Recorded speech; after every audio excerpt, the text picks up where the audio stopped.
Welcome to The Explainer.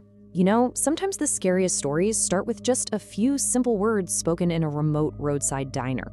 Today, we're going to break down how this one story builds a perfect creeping dread that'll stick with you for a long, long time. So, let's start with this question. What if a total stranger knew things about you? I mean, things they couldn't possibly know. That's the terrifying idea at the very heart of The Stranger at Booth 4, which takes a totally ordinary night and just twists it into an absolute nightmare. And right here, this is where the terror begins, with these 7 simple words. They're spoken to our main character, Sarah. But get this, the detail that just makes your skin crawl is that her name tag was completely flipped backward. There's no way he should have known her name. And in that one moment, the ordinary becomes deeply unsettling. Okay, so how does the story pull this off? How does it build that fear so effectively?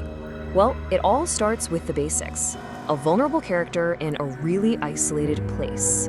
The story just drops us right into this classic horror setting, right? A remote diner, middle of nowhere, 3 in the morning. It's a perfect example of what you might call a liminal space, a place that's in between, disconnected from the normal safe world. It's the perfect stage for what's about to happen. And look at this, you see the contrast immediately. On one side, you've got Sarah. She's so relatable, right? An exhausted single mom just trying to get through her shift. But the stranger? Man, everything about him is just a little bit off. His eyes are too alert for 3 a.m., his smile is too quick. He just doesn't belong. You know, this story isn't about cheap jump scares, not at all. Its real power comes from how it methodically, step by step, just dismantles Sarah's entire sense of safety, as this stranger proves he knows everything about her. So the stranger doesn't just, make some vague threat. He systematically takes apart her world, piece by piece. And notice the escalation here, it's brilliant. It goes from her name, to her daughter, to a private memory, and then bam, right into the physical safety of her home. Each one is a deeper and deeper violation. And then, he drops this line. This is the moment, right here, where the psychological threat becomes terrifyingly real, terrifyingly physical. The horror isn't just in the diner anymore. He's basically telling her, I've been in your house. I know exactly where you're not safe. So after all that, what's the final straw?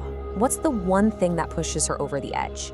Well, let's look at this seemingly small detail that finally makes her bolt. I mean, really think about that for a second. It wasn't him knowing about her broken window latch that did it. It was this tiny, private, loving ritual between a mother and her daughter. That's the deepest invasion of all, and it's what finally makes her run for her life. And that is the story's point of no return. The slow burn dread just explodes into this desperate race for survival.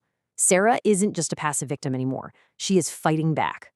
But just as she makes her move, the story pulls the rug out from under us. The stranger is just gone. The physical threat completely vanishes, and the horror shifts into something way stranger. It becomes this inexplicable, almost supernatural mystery.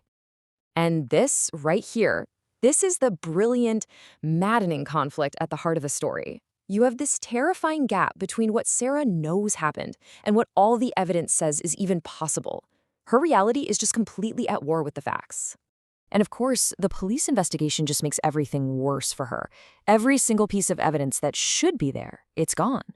The glitched tape, the missing coffee cup, the fact the door never opened, it all just isolates Sarah even more, making her the only witness to something that, logically, couldn't have happened.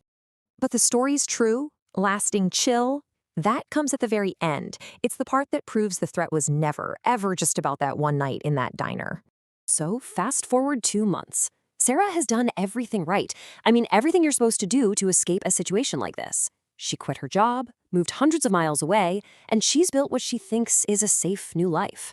And then, this shows up in her mailbox. This single, plain postcard. It completely shatters her new life. It's a message.